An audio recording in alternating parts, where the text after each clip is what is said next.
Okay, making a response video to your questions on objective morality.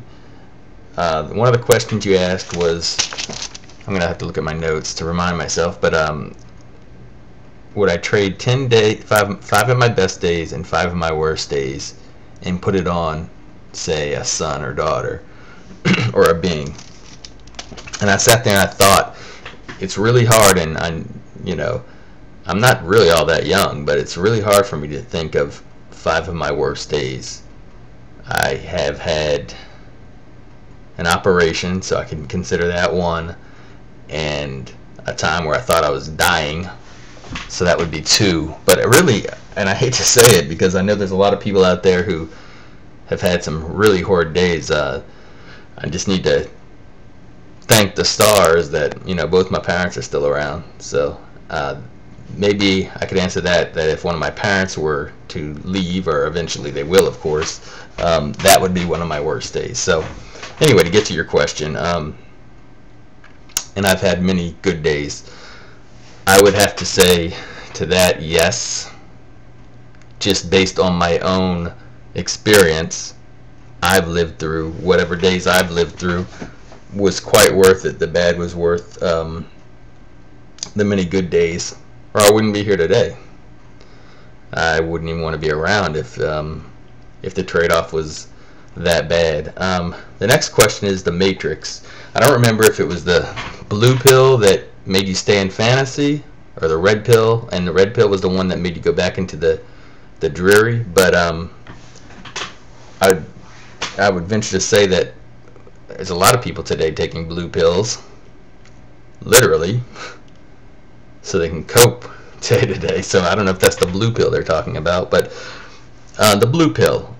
Say the blue pill to stay in this computer-generated world, which in the movie was actually just like the world we live in today. It had its problems, but I understand the gist of your question is, would you take it if you could live a wonderful life instead of taking the other pill where you would have to live in reality, which isn't all that great? And I thought this one out, because in a sense I have lived this life.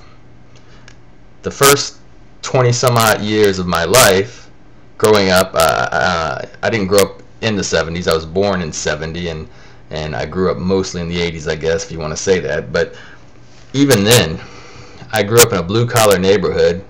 My dad had a degree, but everybody else was pretty much blue-collar, had jobs, steel mill, whatever. And, the way I looked at it, well, I'll grow up and I'll get a job. If I get a college education, that's one thing, but, look at all these people around me, and I just assumed that that's the way the world was going to be. I assumed I'd get older, and yeah, maybe I didn't have a good direction at the time, but I'd get older and there'd be a job there for me, and I'd make a living and have a family. And growing up in this time, I felt like the government was looking out for you, and this is just naive, naivete. But I believe the government was looking out for you. I believed in the whole, well, the government would certainly not do anything to harm the American people, right? And, life was great. And I thought life would continue this way. And then I took the red pill, which brought me to reality when I got a little older and realized that those jobs aren't going to be there forever. It's harder and harder. Whereas I think a lot of the rest of the world that, some of the world and some of the beneficiaries like India and China were living under the red pill influence, but we had the blue pill. At least I did. We lived in this vacuum where life was great, but a lot of other places in the world, I guess, would be the blue pill scenario.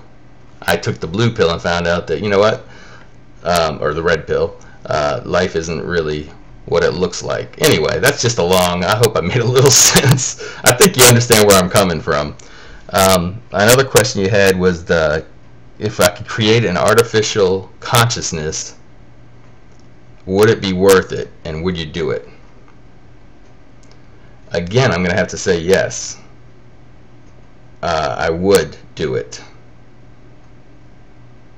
because if you could create something like that that would give everybody an artificial consciousness of, the environment, and basically the whole be kind, everything you've learned, everything for life that you learned in the kindergarten scenario, the be kind to one another, don't hit this guy in the nose for no reason, or to take his shoes. It's wrong. Yeah, I think I would. I think I would do it. I don't know if I'm understanding all your questions right, and I'm sure you'll let me know, being that you are the king of all YouTube. But anyway, that's just my little take. You know what? It was so much better when I did this video the first time, but my camera was malfunctioning. So, oh well. There it is.